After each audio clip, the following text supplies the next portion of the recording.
Hello friends, Jai Hind. Today I will teach you English stenography, English shorthand based on Pitman script.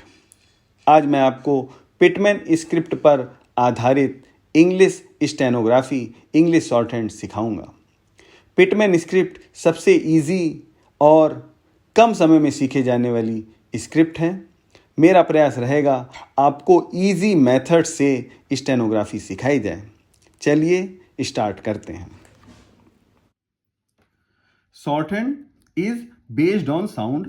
Shorthand sound पर आधारित होती है। जैसा sound हमें सुनाई पड़ेगा, जैसी ध्वनि हमें सुनाई पड़ेगी, जैसा प्रोनाउंसिएशन हमें सुनाई पड़ेगा, उसी प्रोनाउंसिएशन के अकॉर्डिंग हमको कॉन्सोनेंट्स लिखने हैं, स्ट्रोक्स लिखने हैं। शॉर्टहैंड में कॉन्सोनेंट्स की संख्या 24 होती है, वॉवेल्स 12 होते हैं और 4 डिप्थोंग्स होते हैं। डिप्थोंग्स होते हैं ये कॉम्बिनेशन ऑफ 2 वॉवेल्स हैं। ये जो डिप्थोंग्स होते हैं ये 2 वॉवेल के कॉम्बिनेशन है। जैसे आई शब्द 2 वॉवेल के कॉम्बिनेशन से बना है, आ और ई। Next, all are based on geometrical science and for that the shorthand sign is provided. ये सारे के सारे जो आपके कॉन्सोनेंट्स हैं, वॉवेल्स हैं और डिप्थोंग्स हैं, ये सारे के सारे ज्योमेट्रिकल शेप्स पर आधारित हैं। कुछ इस तरीके से consonants also known as strokes outline. जिस तरीके से इंग्लिश में कॉन्सोनेंट्स कहा जाता है, उसी तरीके से शॉर्टहैंड में, स्टेनोग्राफी में स्ट्रोक्स या आउटलाइन कहा जाता है। The length of outline, the length of strokes और the length of consonants should not be more than 0.75 centimetre और 1/6 इंच। इस चीज का हमें विशेष ध्यान रखना है कि जो लेंथ है आउटलाइन की, कॉन्सोनेंट्स की, उसकी जो लेंथ है उसको 0.75 सेंटीमीटर या 1/6 इंच से ज्यादा नहीं रखना है। कुछ इस तरीके से कॉन्सोनेंट्स आर रिटन। कॉन्सोनेंट्स कैसे लिखे जाते हैं? लाइट और डार्क। लाइट का मतलब जब किसी कॉन्सोनेंट को, जब किसी स्ट्रोक को लिखा जाता है, लाइट लिखने के लिए पेंसिल पर हम ज्यादा दबाव नहीं देते हैं। उसी तरीके से डार्क लिखना होगा तो पेंसिल पर हम दबाव देंगे ताकि जो उसका इंपैक्ट है वो हमको गहरा दिखे, गाढ़ा दिखे। इस तरह से चलिए 24 कॉन्सोनेंट्स में से सबसे पहले 6 कॉन्सोनेंट्स के बारे में जानते हैं। The first 6 consonants 3 pairs are represented by straight strokes written downward at 60 degree, 120 degree और 90 डिग्री एंगल। ये नीचे की दिशा में लिखे जाएंगे, ऊपर से नीचे की दिशा में लिखे जाएंगे, जो कि 60 डिग्री, 120 डिग्री या 90 डिग्री एंगल पर होंगे। सबसे पहला पेयर है पी और बी। पी और बी जो पेयर है उसमें पी लाइट स्ट्रोक है जबकि बी डार्क स्ट्रोक है। लाइट स्ट्रोक लिखने के लिए हम पेंसिल को ज्यादा दबाव नहीं देते हैं, ऊपर से नीचे की दिशा में लिखेंगे। पी को ऊपर से नीचे की दिशा में लिखेंगे। इसका जो एंगल होगा वो लेफ्ट साइड से 60 डिग्री होता है। हिंदी में इसका जो साउंड होगा वो पा होगा और इसके जो यूजर्स होंगे वो पे, एप और अप जैसे शब्द होंगे। उसके बाद इसका पेयर है बी। बी के लिए पेंसिल को दबा कर लिखना है जिससे इसका जो इंपैक्ट है वो गहरा दिखे। ये भी लेफ्ट साइड से 60 डिग्री एंगल पर बनेगा, जिसकी हिंदी साउंड होगी बा और यूजेस जो होंगे बे, एप और बी जैसे शब्द होंगे। उसके बाद अगला पेयर है टी और डी, जिसमें टी लाइट है और डी डार्क है। टी शब्द स्ट्रेट डाउन स्ट्रोक है, 90 डिग्री एंगल पर बनता है, ऊपर से नीचे की तरफ लिखा जाएगा। इसका इंपैक्ट लाइट होगा, पेंसिल को ज्यादा नहीं दबाएंगे। हिंदी साउंड इसकी टा होगी, जैसे टे, एट और इट जैसे शब्दों में इनका यूज होगा। इसका पेयर है डी। टी और डी में डिफरेंस ये है कि डी को पेंसिल दबाकर लिखेंगे, 90 डिग्री एंगल पर बनेगा। इंपैक्ट इसका डार्क होगा, गहरा होगा। इसकी हिंदी साउंड का वर्ड होगा डा, जैसे डे, एड और डू। हमें प्रोनाउंसिएशन पर ध्यान देना है। इसके बाद अगला वर्ड है इस ग्रुप का चे। चे शब्द ऊपर से नीचे की डायरेक्शन में लिखा जाएगा। ये डायरेक्शन आपकी होगी, ये भी ऊपर से नीचे लिखे जाने वाला शब्द है। ये इसका इम्पैक्ट जो है वो लाइट है। ये लेफ्ट साइड से 120 डिग्री के एंगल पर बनेगा। इसकी हिंदी साउंड चा होगी। यूजेज इसके चेस्ट, एच और विच जैसे शब्द होंगे। इसका डार्क, चे का डार्क जे कहलाता है। चे का डार्क जे कहलाता है। इसका इंपैक्ट डार्क होगा। ऊपर से नीचे की दिशा में लिखेंगे। इसकी हिंदी साउंड जा है।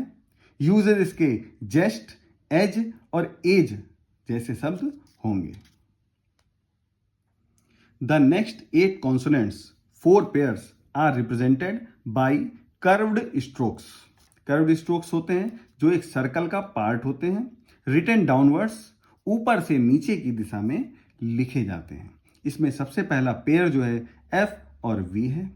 एफ शब्द सर्कल के इस पार्ट से लिया गया है। हल्के हाथों से लिखेंगे, हल्की पेंसिल से लिखेंगे। ये ऊपर से नीचे की दिशा में लिखा जाने वाला शब्द है। इसका इंपैक्ट लाइट है। इसमें एंगल नहीं होगा। क्यों? क्योंकि ये एक कर्व का पार्ट है। इसकी जो हिंदी साउंड होगी वो फा होगी। यूजेज फ्यू, सेफ और फॉर जैसे शब्दों में होगा। इसका जो डार्क है वो होगा वी।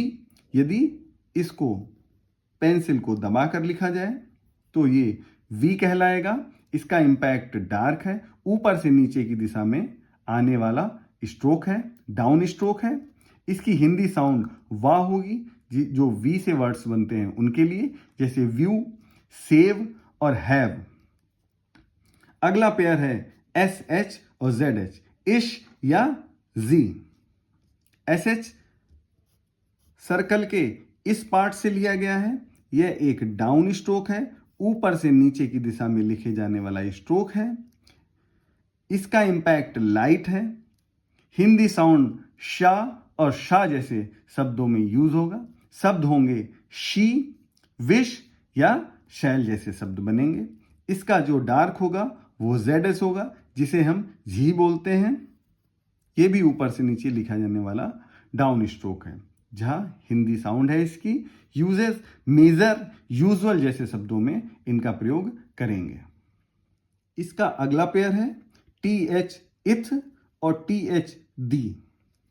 टी एच इथ सर्कल के इस पार्ट से लिया गया है। यह एक डाउन लाइट स्ट्रोक है। इसको नीचे की तरफ लिखेंगे, ऊपर से नीचे की तरफ लिखेंगे। हिंदी साउंड था। इनके यूजेस होंगे थाई, बाथ, थिंक जैसे शब्दों में। उसके बाद दी के लिए इसको दबाकर लिखेंगे, पेंसिल को दबाकर लिखेंगे। हिंदी साउंड दा है। इनके यूजेस होंगे दे, बेद और देम। अगला पेयर है एस और जेड, जी सर्कल के इस पार्ट से लिया गया है। यह भी डाउन स्ट्रोक है। इसका जो इंपैक्ट है वो लाइट है। हल्के हाथ से लिखेंगे, ऊपर से नीचे की तरफ सावधानी पूर्वक लिखेंगे। इसकी हिंदी साउंड है सा। सील, आइस, अस जैसे शब्दों में इनका यूज किया जाएगा। यदि एस को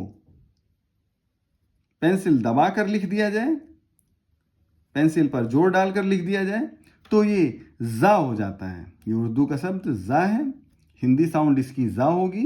इसके यूजेस जो हैं जील, आइज और वॉज जैसे शब्दों में किए जाते हैं। The next 8 consonants are all written forward. ये जो आगे आपको 8 कॉन्सोनेंट्स, 8 स्ट्रोक्स बताए जाएंगे, ये फॉरवर्ड आगे की दिशा में लिखे जाते हैं। दे आर लाइट, ये लाइट स्ट्रोक है। Except G and N G, G और एन जी के अलावा ये सारे के सारे लाइट स्ट्रोक हैं। चलिए देखते हैं। के और गे, ये एक पेयर है। इसका जो पहला वर्ड है के, ये एक लाइट स्ट्रोक है। पेंसिल को हल्के हाथों से लिखेंगे। इसका इंपैक्ट लाइट होगा। ये फॉरवर्ड स्ट्रोक है। आगे की तरफ जाने वाला स्ट्रोक है। ये 180 डिग्री एंगल पर होता है बिल्कुल। इसकी हिंदी साउंड है का। इसके यूजेस होते हैं केन, लीक, कम जैसे शब्दों में।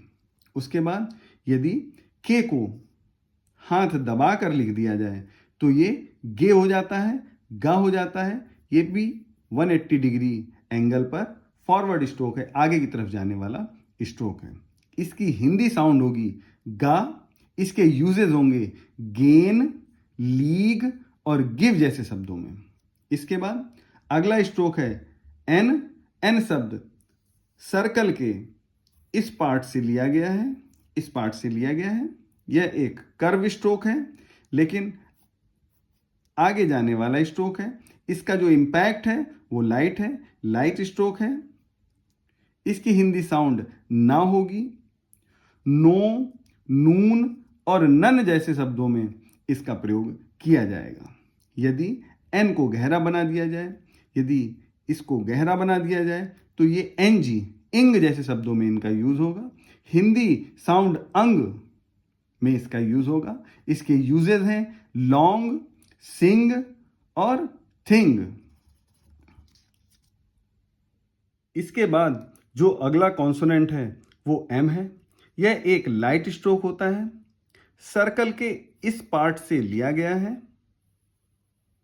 पेंसिल पर ज्यादा जोर देकर नहीं बनाएंगे। एम का डार्क नहीं होता है। इसकी हिंदी साउंड मा है। इसके यूजेस में, सीम और हिम जैसे शब्दों में किए जाते हैं। अगला स्ट्रोक है एल। अगला कॉन्सोनेंट एल है। ये सर्कल के इस पार्ट से लिया गया है। ये एक लाइट स्ट्रोक है, लाइट अप स्ट्रोक है। ये फॉरवर्ड भी है और अप स्ट्रोक भी है। ये ऊपर की दिशा में भी जाता है और आगे की तरफ भी जाता है। इसकी हिंदी साउंड ला है। ले और कोल जैसे शब्दों में इसका यूज किया जाता है। उसके बाद अगला शब्द है, अगला कॉन्सोनेंट है डब्ल्यू। वे शब्द यहां से लिया गया है, इस तरह से बनेगा, 30 डिग्री एंगल पर बनेगा। ध्यान देने वाली बात है, इसको 30 डिग्री एंगल पर बनाते हैं। ये लाइट स्ट्रोक है और फॉरवर्ड स्ट्रोक है, आगे की दिशा में जाता है। हिंदी साउंड वाह होगी जो डब्ल्यू के लिए यूज होगी। वहां पर वाह साउंड थी जो वी के लिए यूज होती थी। इसके यूजेस हैं वे, अवेयर और वी। लास्ट स्ट्रोक है आपका वाई, जो ये शब्द है, इस तरह से बनेगा, 30 डिग्री एंगल पर बनेगा। ये एक फॉरवर्ड स्ट्रोक है, आगे की तरफ जाने वाला स्ट्रोक है। इसकी हिंदी साउंड या है। इसके यूजेस यूथ, येलो और यस जैसे शब्दों में किए जाते हैं। आज के लिए इतना ही। धन्यवाद।